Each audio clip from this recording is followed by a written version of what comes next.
यहां पर गंगोली हाट के बुरसुम गांव में शुक्रवार रात हुई थी 4 महिलाओं की हत्या के मामले में हत्या का आरोपी अभी भी पुलिस की पकड़ से बाहर है और आरोपी को पकड़ने के लिए पुलिस की कई टीमों ने जंगल में सर्च ऑपरेशन चलाया।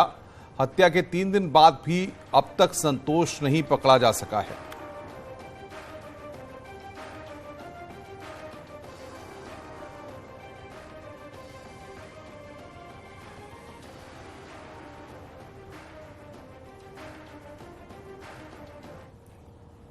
आगे बढ़ते हैं। कॉर्बेट पार्क के बिजरानी रेंज में शेर अली बाबा की मजार पर उर्स मेले का आयोजन किया जा रहा है।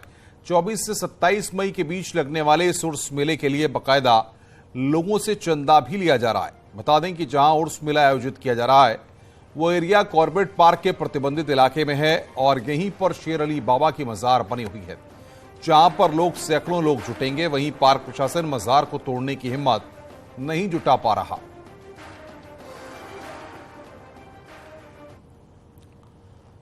आगे बढ़ते हैं। टिहरी में अतिक्रमणकारी नियम कानूनों को ताक पर रखकर अतिक्रमण कर रहे हैं। मास्टर प्लान सिटी कहे जाने वाले नई टिहरी शहर में पुश्तों, नालियों और चौराहों पर अतिक्रमण किया जा रहा है और खुलेआम मास्टर प्लान की धज्जियां उड़ाई जा रही हैं, लेकिन प्रशासन की कार्रवाई सिर्फ नोटिस देने तक ही सीमित है। अनडेवलप प्लॉट को डेवलप करने के नाम पर नालियों और सड़कों तक अतिक्रमण किया जा रहा है।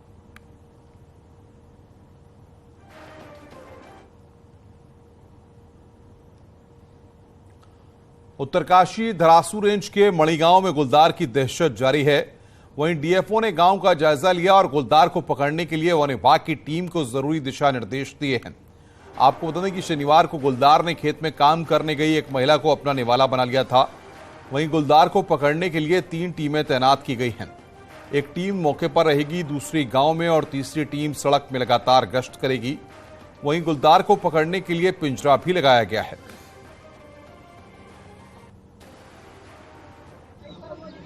एक टीम जो है गश्त करेंगी और एक टीम जो है मतलब जो मोटरसाइकिल पर नीचे जो रास्ता है उस पर तैनाती देगी। इसके अन्यथा जो है जो घटनास्थल पे हम कैमरा ट्रैप भी लगा रहे हैं। इसके साथ साथ जो आदमखोर घोषित करने की जो कार्रवाई होती है वो स्तर से होती है, उसके लिए हम रिपोर्ट बना रहे हैं। तो जो हमारी रिपोर्ट है वो बना रहे हैं मौखिक तौर से। उसमें प्रदेश सरकार ने राज्य में अटल उत्कृष्ट विद्यालयों की शुरुआत की, लेकिन प्रदेश में सभी अटल उत्कृष्ट विद्यालयों का रिजल्ट खराब रहा। वहीं बागेश्वर के अटल उत्कृष्ट विद्यालय में मात्र 3 बच्चों का पास होना कई सवाल खड़े कर रहा है।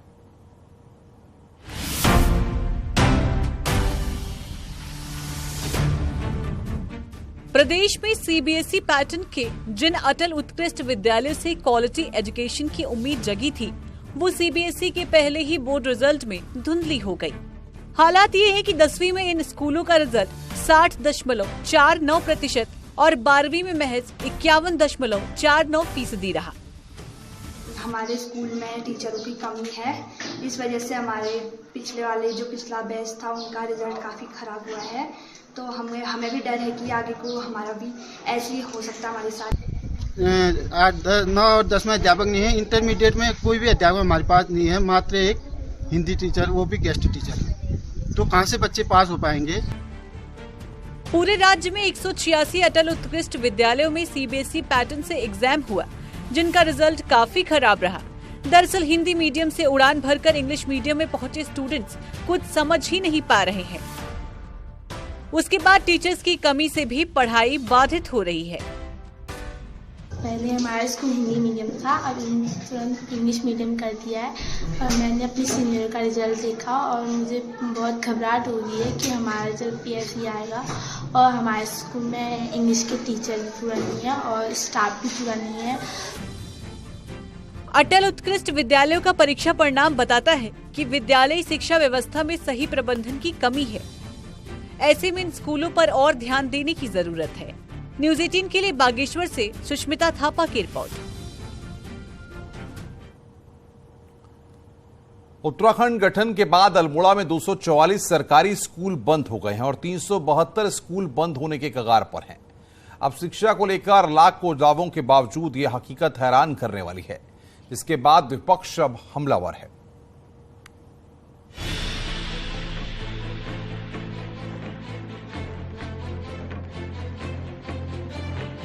अल्मोड़ा जिले में लगातार सरकारी स्कूल बंद हो रहे हैं और निजी स्कूलों का कारोबार फल फूल रहा है।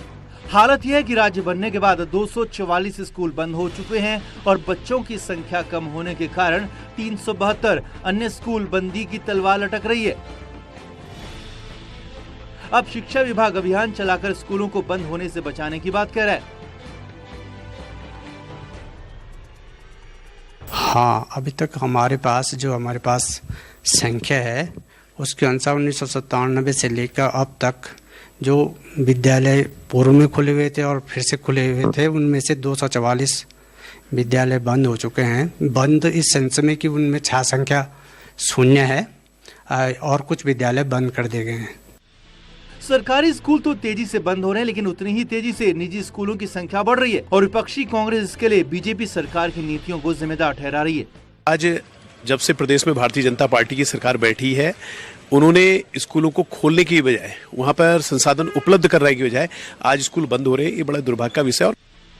पहाड़ों में शिक्षा के नाम पर गांव से शहरों की तरफ पलायन हो रहा है और फिर वो लोग लौटकर वापस गांव नहीं जा रहे। ऐसे में ग्रामीण इलाकों के स्कूल ताबड़तोड़ बंद हो रहे हैं तो प्राइवेट स्कूलों का कारोबार लगातार फल फूल रहा है। ऐसे में समय रहते संभलना जरूरी है। न्यूज़ 18 के लिए अल्मोड़ा से किशन जोशी की रिपोर्ट। चारधाम यात्रा पर पहुंचे रिकॉर्ड श्रद्धालु अब तक 7,74,000 श्रद्धालु चारधाम पहुंचकर यात्रा दर्शन कर चुके हैं। सबसे अधिक केदारनाथ में 2,70,000 श्रद्धालु पहुंचकर बाबा केदार के दर्शन किए हैं। इसके साथ ही 2,09,000 लोगों ने बद्री विशाल के दर्शन किए। गंगोत्री यमुनोत्री में भी 2,90,000 लोग पहुंचे। वहीं चारधाम यात्रा के दौरान अभी तक 41 श्रद्धालुओं की मौत हो चुकी है। आगे बढ़ते हैं। 20 मई को सिखों के प्रसिद्ध धाम हेमकुंड साहिब के कपाट खुल रहे हैं। ऐसे में प्रशासन तैयारियों में जुटा हुआ है। चमोली के डीएम प्रशासनिक अधिकारियों के साथ हेमकुंड साहिब पहुंचे, जहां उन्होंने यात्रा व्यवस्थाओं का जायजा लिया। इस दौरान डीएम ने अधिकारियों को समय रहते सभी व्यवस्थाएं ठीक करने के निर्देश दिए हैं। अभी भी हेमकुंड साहिब में 8 फीट बर्फ जमी हुई है और बड़े बड़े ग्लेशियर भी रास्तों में आए हुए हैं। हालांकि सेना के जवानों ने बर्फ काटकर पैदल रास्ता तैयार कर लिया है। रूप से पूरी यात्रा मार्ग का निरीक्षण किया गया और हेमकुंड साहिब के दरबार तक हम लोग गए और जो भी कमियां पाई गई हैं, चाहे वो सड़क से संबंधित है या पेयजल से संबंधित है या फिर नेटवर्क से संबंधित है, उसमें संबंधित जो अधिकारी हैं उनको यात्रा से पूर्व सारी व्यवस्थाएं सुचारू करने के लिए निर्देशित किया गया। आगे बढ़ते हैं। बद्रीनाथ धाम की यात्रा चरम पर है। ऐसे में रजिस्ट्रेशन और यात्रियों की हेल्थ चेकअप की व्यवस्था भी की गई है। चमोली के प्रवेश द्वार गौचर में यात्रियों का रजिस्ट्रेशन भी कराया जा रहा है। यात्रियों का हेल्थ चेकअप भी किया जा रहा है। यात्रियों को एडवाइजरी भी जारी की जा रही है कि गर्म कपड़ों के साथ साथ अन्य व्यवस्थाओं के साथ तीर्थयात्रियों को याद रखने की सलाह दी जा रही है। हेल्थ एटीएम मशीन भी यात्रियों के स्वास्थ्य चेकअप में कारगर साबित होती दिखाई दे रही है। यात्रा के मद्देनजर धरातल पर सरकार की एडवाइजरी भी साफ दिखाई दे रही है। एडवाइजरी तो हम जारी कर रहे हैं। जैसे कोई स्क्रीनिंग बेसिकली बुजुर्गों के लिए है ये एटीएम, और कोई भी आ सकता है। जैसे लगभग 200 से 250 तक इतनी स्क्रीनिंग हो जा रही है रोज। और एडवाइजरी ये देते हैं, सपोज कोई चारधाम यात्रा पे निकला है, उसको कोई दिक्कत होती है तो हम उसको दवाई प्रिस्क्राइब कर देते हैं या हिदायत दे देते हैं, आगे मत जाइए या जाइए तो रिस्क पे जाना है। ये सब हम उनको एडवाइस करते हैं यहाँ पे। उत्तरकाशी के खरसाली गांव में प्राइमरी स्कूल के ऊपर से 11 केवी की हाईटेंशन तार गुजर रही है। इसको हटाने के लिए ग्रामीण कई बार विधायक सहित ऊर्जा निगम के अधिकारियों से मांग कर चुके हैं, लेकिन कोई कार्रवाई नहीं हो रही है। हाईटेंशन लाइन कभी भी बड़े हादसे का सबब बन सकती है। तो वहीं स्कूल के पास पंचायती चौक भी है, जहां पर 12 गांव गीठपट्टी के सोमेश्वर देवता के मेले का आयोजन किया जाता है। बरसात में हाईटेंशन तारों से ज्यादा खतरा बना रहता है। कक्षा 1 से कक्षा 5 तक की पढ़ाई की जाती है और ठीक इसके ऊपर से ये विद्युत लाइन है 11 kV 1100 की वोल्ट की ये लाइन है और नीचे छोटे छोटे से बच्चे स्कूल पढ़ रहे हैं। आप देख सकते हैं कभी भी यहाँ पे कोई भी बड़ा हादसा हो सकता है। अल्मोड़ा में उत्तराखंड परिवर्तन पार्टी के साथ कई संगठनों ने प्रदर्शन किया। दरअसल जिले में ननीसा, डाडा, कांडा, चितई के साथ फलसीमा, लमगड़ा, मचखाली के साथ कई जगहों पर बिल्डरों की जमीन खरीदकर ग्रामीणों को परेशान करने का मामला सामने आया है। इसके बाद आज ये प्रदर्शन किया गया और कार्रवाई की मांग की गई है। इसके साथ ही प्रदर्शन कर रहे लोगों ने सख्त भू कानून की मांग की है। देखिए, उत्तराखंड के अंदर पूरी जमीनों पर कब्जा हो गए हैं और 23 साल के हमारी सरकारों ने पूरे उत्तराखंड की जो हमारी जो विरासत है उसको लुटा दिया है। अब उसके खिलाफ एक जबरदस्त आक्रोश चल रहा है।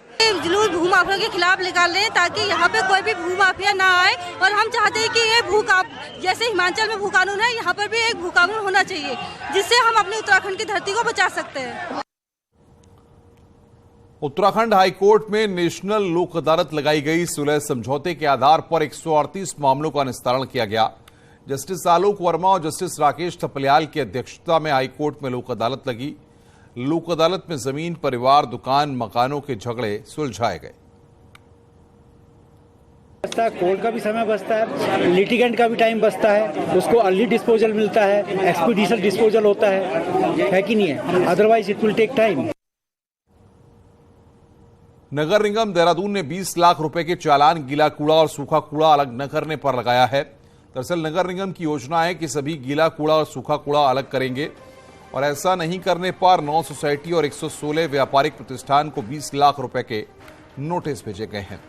इस पर व्यापारियों का कहना है कि नगर निगम की खुद कोई योजना नहीं है। डंपिंग जोन में कूड़ा जाने के बाद मिक्स हो जाता है और हमसे भारी भरकम रुपए वसूलने के लिए चालान थमा दिया है। सूखा कचरे को जो है पृथक नहीं किया जा रहा था और अन्यत्र ही उसका जो है डिस्पोजल भी किया जा रहा था। इस कारण से जो है चालानी कार्रवाई के उपरांत उनको जो नोटिस दिए गए थे उसके उपरांत भी 2 नोटिस दिए गए हैं कि वे अपना जो है अतिशीघ्र जो है चालान जो है जमा कराएं।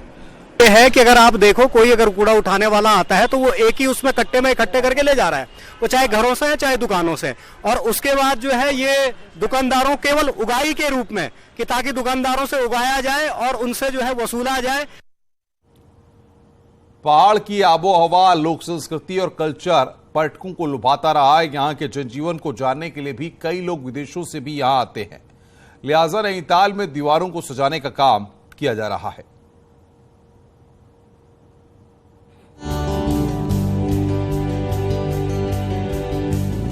उत्तराखंड में अब पर्यटन स्थलों की दीवारें सजने लगी हैं। नैनीताल के भवाली में पहाड़ के कल्चर से पर्यटकों को लुभाया जा रहा है और पहाड़ की गौरवशाली परंपरा को पेंटिंग में उकेरा जा रहा है। भवाली को भी एक अलग पहचान मिले और हमारा रोजगार भी बढ़े, क्योंकि हमारी जो अब वर्तमान स्थिति में प्रतिस्पर्धा का युग है, तो ऐसे में हमें भी कहीं ना कहीं कुछ अलग ढंग से अपने बाजार को सजाना पड़ेगा ताकि पर्यटक उसकी ओर आकर्षित हो। दरअसल रामनगर में G20 सम्मेलन के लिए वहां की दीवारों को सजाया गया था, जिसकी खूब तारीफ हुई थी। इसीलिए अब पर्यटक स्थलों की दीवारों पर पेंटिंग की जा रही है और वॉल पेंटिंग के साथ 3D पेंटिंग से दीवारों को तैयार किया जा रहा है। ऐसे स्थान जहाँ पर टूरिस्ट वाकई में ज्यादा आते हैं, चाहे मुक्तेश्वर का एरिया हो, रामगढ़ का एरिया हो या पंगोट का एरिया हो, वहाँ गांव के गांव टेकअप करें, एक गांव को एक ही फॉर्म में हम ले आए। पर्यटन स्थलों की दीवारों को सजाया जा रहा है, जो पर्यटन के लिहाज से एक अच्छी पहल है। लेकिन अब जरूरत है इन खूबसूरत दीवारों की देखरेख की, ताकि दीवारों की खूबसूरती ऐसी ही बनी रहे। न्यूज़ 18 के लिए नैनीताल से वीरेंद्र बिष्ट की रिपोर्ट। आज से उत्तराखंड में फिर बदला है मौसम का मिजाज। 3 दिन की गर्मी के बाद आज से मौसम में हुआ है बदलाव। देहरादून के कई इलाकों में हल्की बूंदाबांदी हुई है। मौसम विभाग ने पहाड़ों में बारिश और बर्फबारी के साथ बद्रीनाथ और केदारनाथ में बर्फबारी का अलर्ट जारी किया है। बद्रीनाथ केदारनाथ में बर्फबारी चारधाम यात्रियों की मुश्किलों को बढ़ा सकती है। उत्तराखंड में मौसम का मिजाज बदल गया है। पिछले 3 दिन से जो गर्मी लोग झेल रहे थे उससे राहत है और इस वक्त अब देखिए कि तेज हवाएं जो हैं वो चलना शुरू हो गई हैं। सुबह के वक्त हल्की बूंदाबांदी भी कई इलाकों में देखने को मिली थी, लेकिन मौसम विज्ञान केंद्र का कहना है कि अगले 3 दिन प्रदेश में मौसम बदला रहेगा। तेज आंधी तूफान कई इलाकों में देखने को मिल सकता है। इसके अलावा ऊपरी इलाकों में बर्फबारी की भी संभावनाएं जताई गई है। चारधाम यात्रा के लिए जो लोग भी आ रहे हैं उनके लिए एडवाइजरी जारी की गई है कि पहाड़ों में मौसम बदलेगा। तेज आंधी तूफान और और बद्रीनाथ केदारनाथ के ऊंचाइयों में बर्फबारी भी देखने को मिल सकती है। लोकल एडमिनिस्ट्रेशन इसको देखते हुए आगे का रूट प्लान तैयार कर रहा है। श्रद्धालुओं को भी जगह जगह पर एडवाइजरी जारी की जा रही है। कैमरा पर्सन संदीप नेगी के साथ न्यूज 18 के लिए देहरादून से भारती सकलानी उनियाल। देहरादून की सुद्धोवाला जेल में कई कैदियों की तबीयत खराब हो गई, जिसके बाद सुद्धोवाला जेल से 19 कैदियों को इलाज के लिए दून अस्पताल लाया गया। पिछले कुछ समय से जेल में कैदियों की तबीयत खराब हो रही थी, जिसमें पेट से संबंधित बीमारियों के पीड़ित ज्यादा थे। 17 पुरुष कैदी और 2 महिला कैदियों को अस्पताल लाया गया और उनका इलाज कराया गया।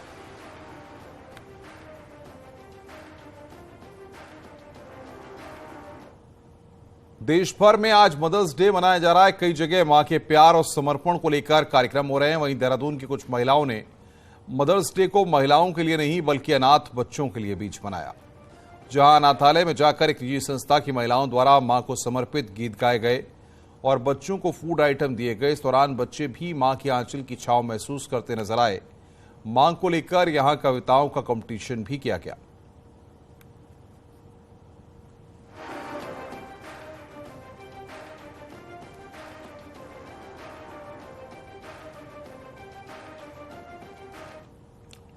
आज मदर्स डे पर न्यूज 18 सभी माओं को सलाम करता है और साथ ही आज के दिन हम आपसे एक वादा लेना चाहते हैं कि मां शब्द का सम्मान करेंगे, अपमान नहीं। न्यूज 18 की इस मुहिम के बारे में और जानने के लिए आइए हमारे मेटावर्स में, जहां एक नया अनुभव आपका इंतजार कर रहा है। इस मुहिम से जुड़ने के लिए स्क्रीन पर दिए गए QR कोड को आप स्कैन करें